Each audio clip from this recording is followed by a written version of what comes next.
Hey everyone, it's Max. I wanna tell you about my asset F.A.S.T, first-person action shooter template. In the first part I'll quickly walk through the test level and take some shots. And in the second part I'll go into more detail. Let's go, picking up the pistol. Now it appeared in the inventory, we drag it into the one-hand slot. Aiming. Now shooting without aiming. Reloading. Target eliminated, now climbing over a low obstacle. Climbing over the high obstacle. Picking up the tactical shield. Drag the shield into the left hand slot next to the pistol so we can carry them together. We can shoot while looking through the shield's viewport. And out of ammo, reloading. We can aim and shoot from behind the shield, but just like while reloading, we have to slightly expose ourselves. Picking up another pistol and replacing the shield. Now we can use dual weapons. Reloading. With dual weapons we can switch firing styles. It's possible to shoot both pistols at once, alternate, or use left and right mouse button to fire each pistol individually, aiming with Alt. Picking up a shotgun. Classic double barrel, classic design. Reloading.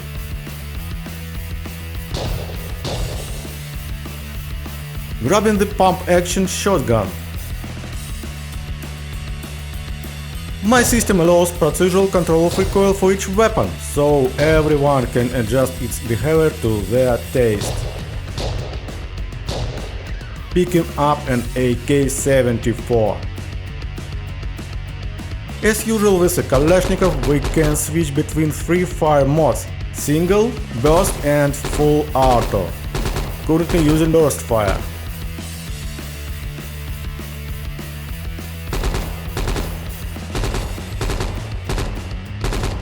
Switching to full automatic fire. Reloading.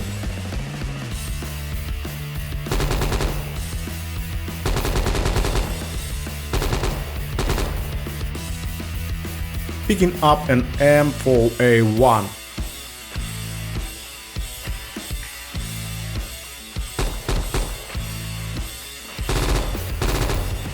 Attaching a red dot sight, it can be attached to both assault rifles. Though the attachment system is still in early development. This red dot works great in the dark.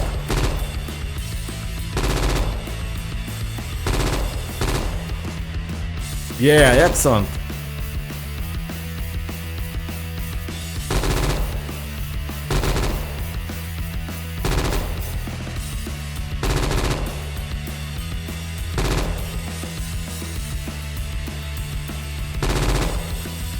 Let's finish the training level. Now I'll explain the features in more detail. Alright. We ran through the level and shot around. Now I'll explain and show in detail how everything works in my asset. Here we are at the test level and I've laid out of all weapons here. So I'm going to talk about what's implemented in the asset and what mechanics are here. Everything is designed so you can easily add any weapon to the current system and animation system. All you need is to define the holding pose, what's the weapon, and the system will just work without any extra settings. So what's a holding pose? Like here we're holding a knife, that's the holding pose. Here's a pistol, that's a holding pose. We're running with it and walking with it, and here are the dual pistols. And Kalashnikov rifle, so it's holding pose 2, and for the M4A1 this is a holding pose. And the only complex animations you'll need when adding a new unique weapon to the system are reloading animations. Unfortunately, there is no way around this because reloads are unique and they can be done procedurally or automatically. Everything else in my system is done with the procedural functions and a powerful animation system in adjust to any weapon. Maybe I'll just go ahead and show the inventory early. You've probably already seen it. It's not super original, just a basic inventory and pretty simple. You can drag and move weapons however you like. Let's say we pick something up. We can collect all the items around the level.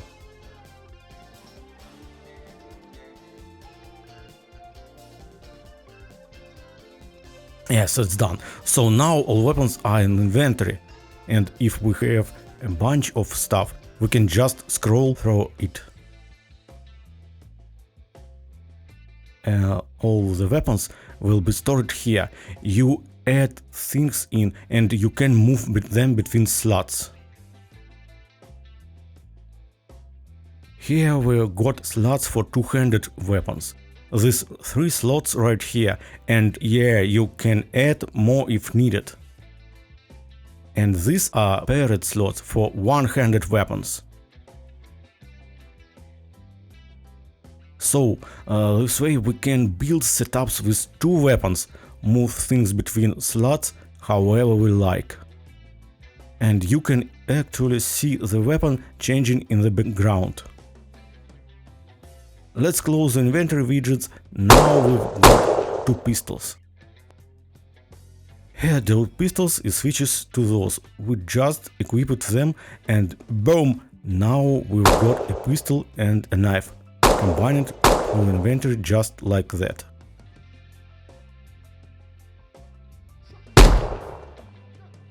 Basically just a simple basic inventory, but without it you wouldn't be able to combine 2 weapons like this. Alright, moving on. Shooting here done is procedurally, so yeah, there are no animation involved. Everything you see is procedural shooting, and it's controlled using, in this case I mean recoil, and control it using individual parameter, no animations, and it actually gives a really dynamic and realistic feel. So look at this full auto recoil. If it will done with animation, say during full auto burst, the animation will just keep cutting off.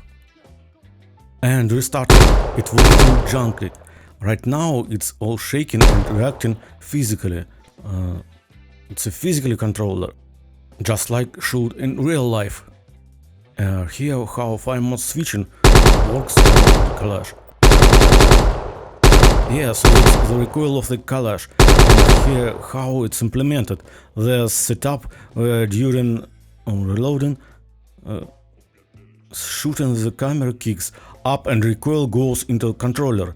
In my case, the weapon jumps from recoil and the controller gets hit too, so yeah, it's hybrid system. See, the camera bounces up, bam, and the rifle snaps back to its original position. The camera bounces too, but less. You can tweak it and reduce either the weapon's bounce or the camera's bounce. I like this kind of system. I'm not doing that thing where after shooting you end up looking at the sky. After a burst in my system, the weapon jumps up and then returns. The controller shifts slightly, up and to the side, and when it comes back, your aim is thrown off. It's more like how it's done in Tarkov. Now about movement animations. They connect right away as soon as we set the holding pose for the weapon.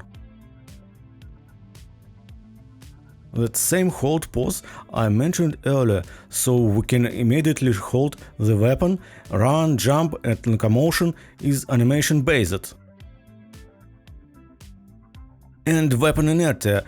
When we turn, move, speed up or stop, that's all procedural. You can see the weapon sway during turns. That's all running without any animation, just like recoil, so when we stop or accelerate. Boom, everything moves with inertia. It's all set up once and doesn't rely on exposed parameters.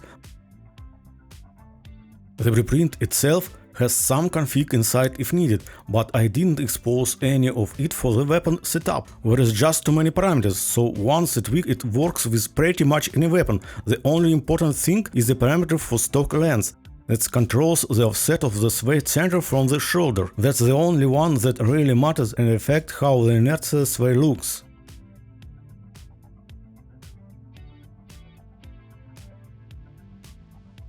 Everything else works just fine for all weapons in their set.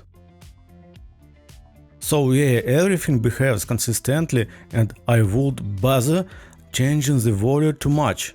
But if someone really wants to shoot, you can tweak them inside the blueprint. Maybe later I'll add the settings into the weapon itself. But yeah, the inertia system is procedural and does need much tweaking. So you just plug it and it works right out of the box. All the jumping, running, movement, that's animation driven, but the set has presets for different weapon types. You can see that character moves differently with a pistol versus rifle. He is walking and he is sprinting, and during the sprint the left hand lets go of the pistol.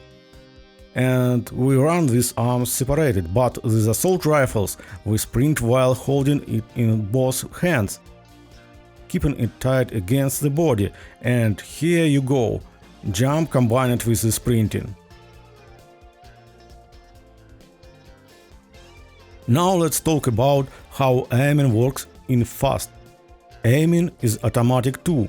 We just add the weapon and boom, we can aim with it. It's a fully automatic system. Though of course it's not quite actual magic. For it to work, you do need to place a bone right inside the sight. Just a socket in the aiming device is enough. All the weapons now have sockets in the sights. Here that's placed in the rear iron sight and aligned perfectly with the front. And just like that, it smoothly transitions from sight hold to aiming position automatically. It's super simple, no manual tweaking needed, just place a socket at the point you want to aim through.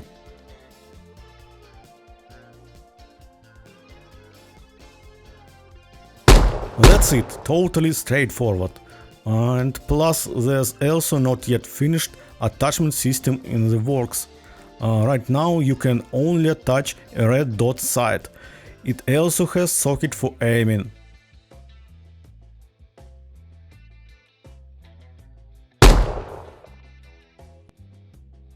The aiming system grabs the bone from attachment and aligns the aiming point to match it. Alright, weapon switch animation also work right out of the box. They use animation from the rifle and pistol presets. And of course, you've probably noticed that I can hold weapons in both hands at the same time. That's my unique Ambidexter system that lets you use two different weapons at once, like a knife and pistol, for example. Dual weapons have multiple attack mode switches, like here, I'm slashing with the knife and the pistol doesn't shoot. And shoot now. That's a separated attack style enabled, so we can shoot the pistol with the right click and reloading, and slash with the knife using left click. I can aim using Alt, and at any moment I can strike with the knife. I think that'll help when you run out of ammo. Now we've got two pistols. If I press one button, both pistols fire. Okay, reloading. And when we switch to sequential shooting mode. Sequential shooting mode means we keep pressing the same left mouse button and the pistol fire one after another.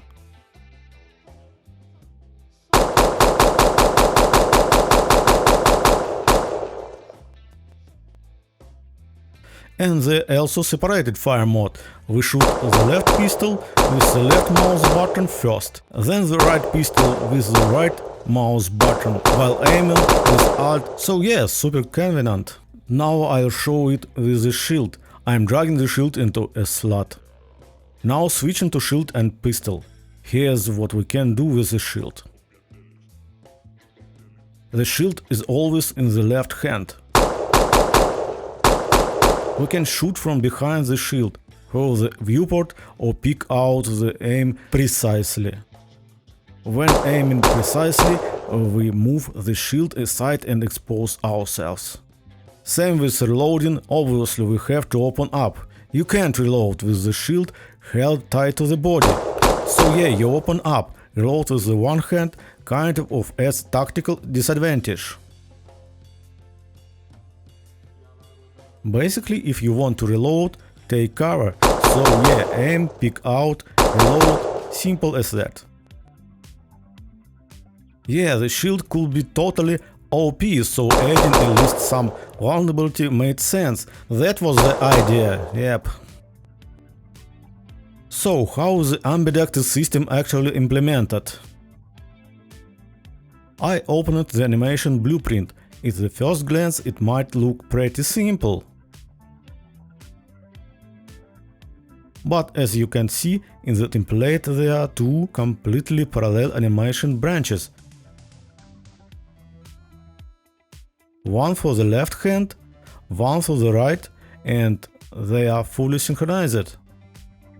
The right hand is the lead here, but both branches are identical, built from the same linked animation graphs.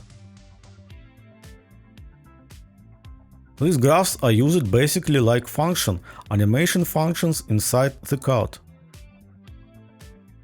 And parameters get passed into them. So the graphs there's identical. They just get different parameters for the main weapon and secondary weapon. So yeah, the animation run with the same internal logic.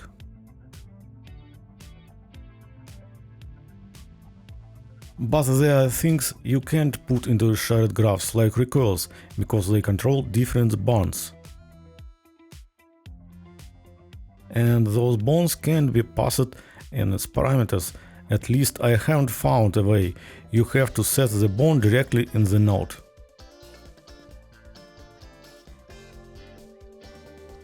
So yeah, you can pass that stuff in, which means you have to build separate branches for things like that.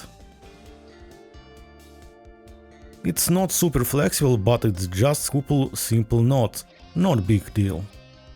And if I change something in one graph, the other updates too, and they work in sync. Then everything gets merged into one branch using layered blend per bond. And because of that, we can pretty much use any kind of weapon. I am planning to add sawed-offs and also submachine guns. That's definitely planned for the future. So yeah, we'll be able to mix a submachine gun with a sawed-off or knife or whatever, and it all work. This isn't a fake system like you usually see, where they just animate two weapons at once. This is the fully separated. The only thing left is figuring out how to reload them one-handed. Okay, the next thing. I didn't want to do separated first-person view arms with a separated fourth with sword, because there are various problems. I'm sure you know what I mean. In Unreal you can do arms with a separate fourth using special materials, but then the world has fourth and that causes issues when interacting with the world. On the other hand, sometimes you want to disable the arms interacting with the world. Like when you get too close to a wall and the weapon clips right into it. So yeah, I worked around that and I did it so that. Basically standard behavior, the weapon is pushed back against the body. So that gets rid of the issues where the weapon clip through the stuff. And that's great. It works both pistols, by the way. And yeah, it works separately for each weapon. One can be lowered while the other stays active. So yeah, works great. Everything works, no issues. What else do we have? Vaulting over obstacles. that also works out of the box. Here we can climb over the small obstacles. You see, we push off with one hand.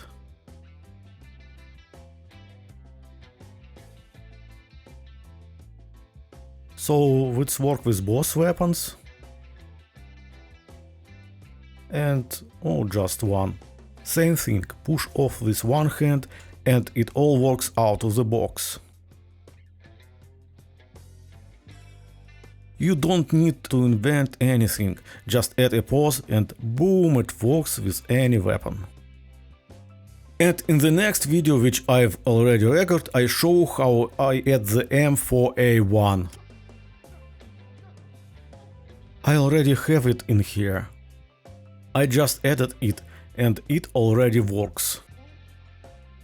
Of course, I added custom reload animations. So yeah, this system adjusts to obstacle height, it aligns accordingly to match the height difference.